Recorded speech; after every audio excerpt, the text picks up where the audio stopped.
Welcome to watch today's Fresham.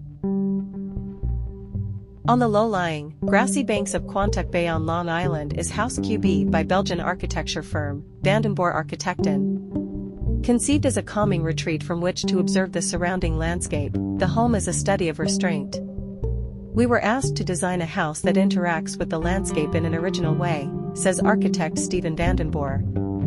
He adds that although his clients wanted the architecture to feel timeless and contextually relevant, they didn't want it to be immediately reminiscent of the typical architecture of the Hamptons.